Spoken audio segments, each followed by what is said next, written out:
So we're gonna do a walkthrough so I can show you. I'm not a cameraman by any means. There's my bees. They're doing pretty good. I was at 100% loss this year, so I replaced them. New queen. There's the other one. Not quite as active. Still doing pretty good. This is Coreopsis, I think it's called. The bees seem to love it. And the butterflies. I can zoom in. Oh, there he goes.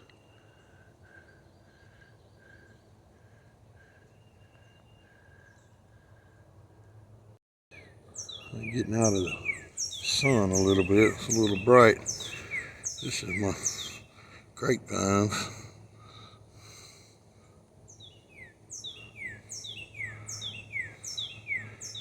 It's kind of just thrown together. But they're better out here. This is a muscadine. I got some muscadines on there. I don't know if I could film them. Maybe right there.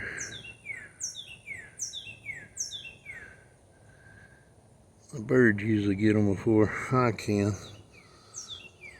But we had a few last year. This will be my mulberry tree. This thing grows here wild. I didn't cut it down. It's got some berries on it. The birds definitely get these early. They don't sell these in the store because they go bad so quickly. Well, I got on, eventually had to cut it down because it's so close to my power line. On the inlet to the house. Here's my grapevine. The one that I planted on this little trellis thing, and this was a bad idea because the grapevine overwhelmed it and bent my trellis over. It's got a lot of grapes on it. They're still young, still babies. But the whole thing is falling over. So I need to take like a little split rail fence or something and train it up on that.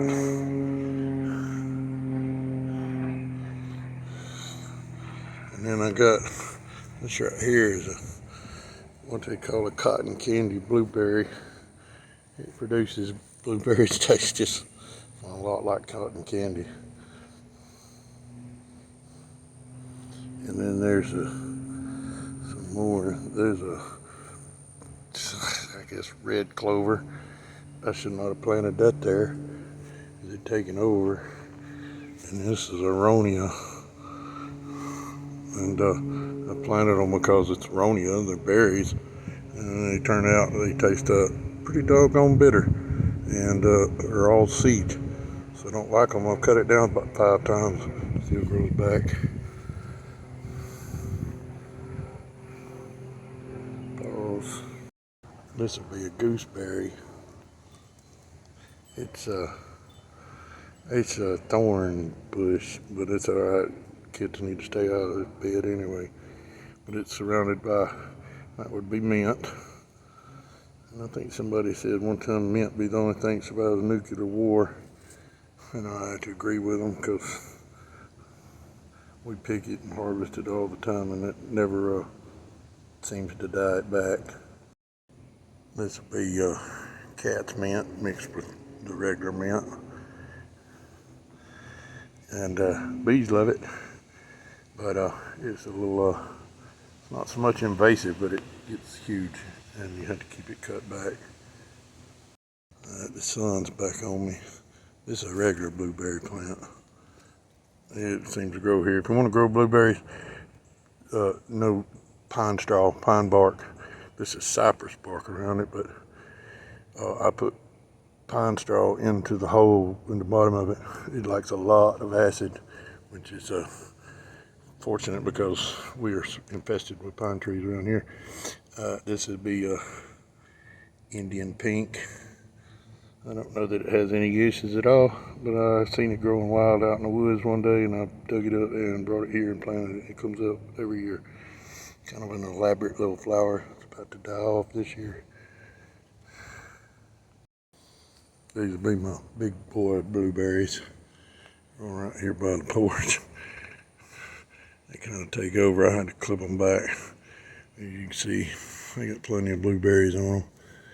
There's this one, that's the tallest one.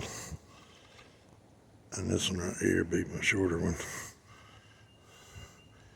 But these things produce. I love to watch little grandkids come out here and just pick blueberries, and they have a real good time doing it. I was trying not to put anything on them, toxic or anything like that. So they do pretty good. There's my tractor. You ain't gonna do anything farming, gardening. You gotta get you a tractor. Always note this, buy your second tractor first. Note the sun's kind of in and out on this video. Yeah, it's been raining non-stop for a long time. Several inches. I didn't go out here to this garden. Maybe I won't shake it so much it makes people sick. So here we got, that'd be echinacea. If you need to know the benefits of that, that's substantial. It's perennial, it grows here.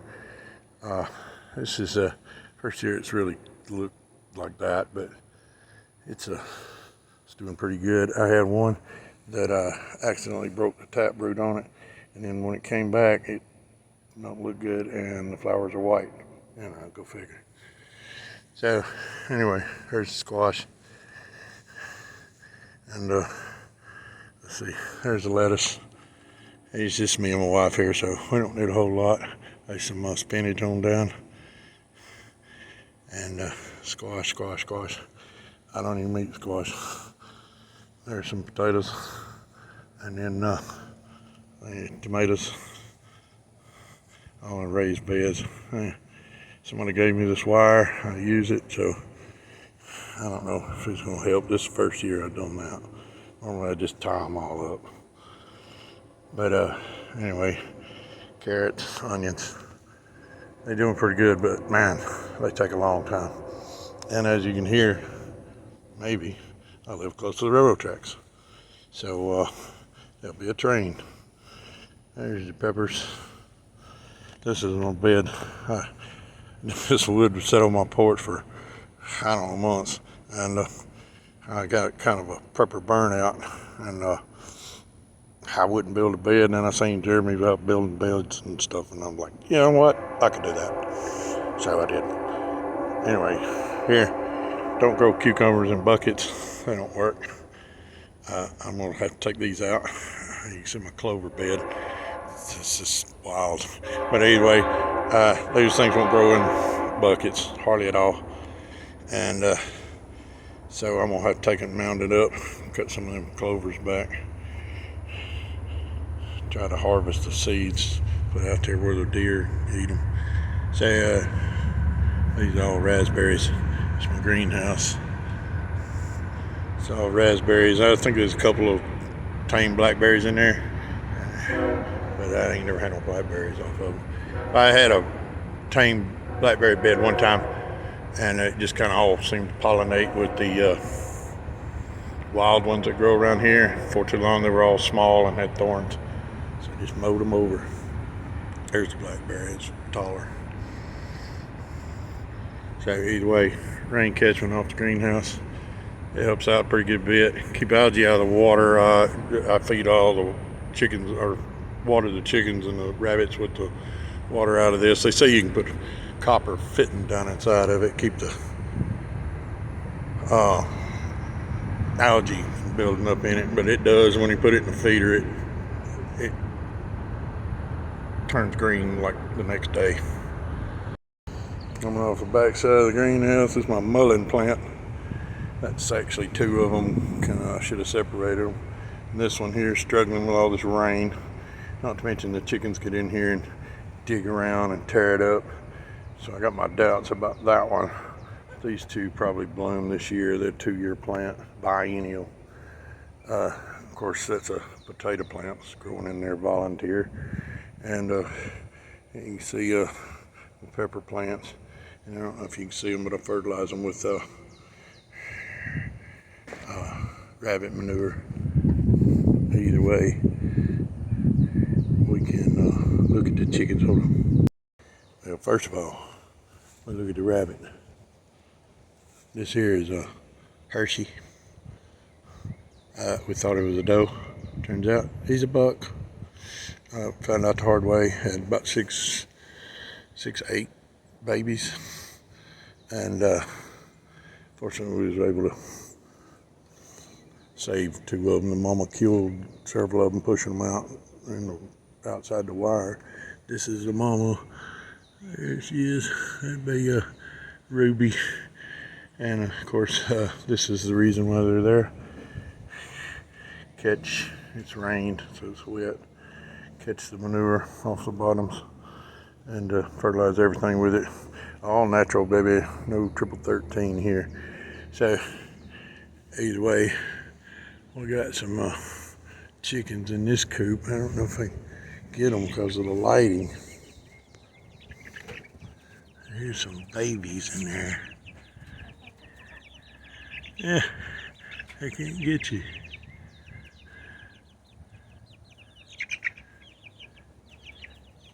Either way, y'all know what damn baby chickens look like. We hatched them out. They've been in, I don't know, 6 weeks, 3 weeks. Nice, I don't care. But they're under mud. All my chickens are in the mud these days. There's my rooster. That's Bob, big Rhode Island red.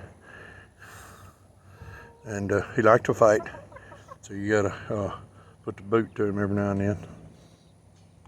But me and him's worked out differences over the years. Let me stand in front of you so maybe you can see it.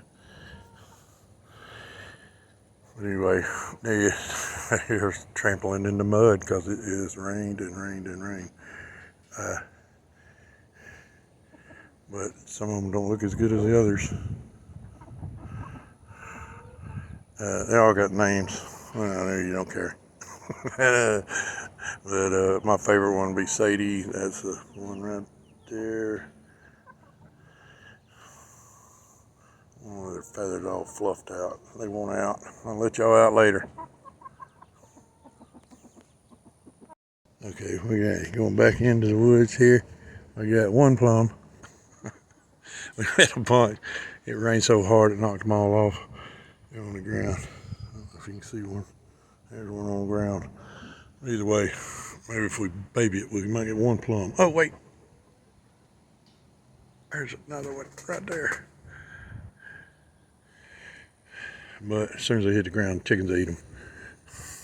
Or pick at them anyway. There you go, Bob. There. Say it loud. Say it loud and proud, Bob.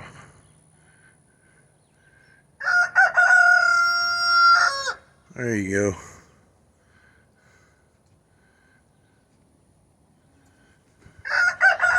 Anyway, that's just the woods. There's an apple tree. No apples, of course. Things around here, we got so much clay, it ends up getting root bound. The apple trees are one of the things that can't seem to penetrate it. This is another one. Been in the ground for quite some time, and nothing. It's not a lot of growth. I mean, it's not dead, but it's kind of like planting in a bowl. I got an auger. I try to dig down, but it just cannot penetrate that clay, especially this old dark greenish clay. That is a witch hazel tree and a bush, and so is that one. And of course, this sun, I can't. Either way, it's supposed to be pretty, but who knows? You know, this is we get off into the deep woods here. This is still my property, but I don't cut it much, and the deer love it, and we harvest 1 or 2 out here. Usually just small little neighborhood does. There's been a few bucks and some scrapes, and I've got some on cam. But either way, you can see I'm infested with pine trees and sweet gums. completely useless.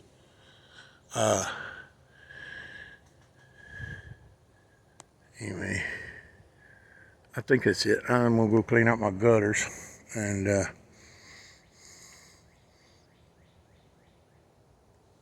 don't know, do some sweating, I guess, in the sun and biting flies and stuff. Thank y'all. I enjoy your podcast.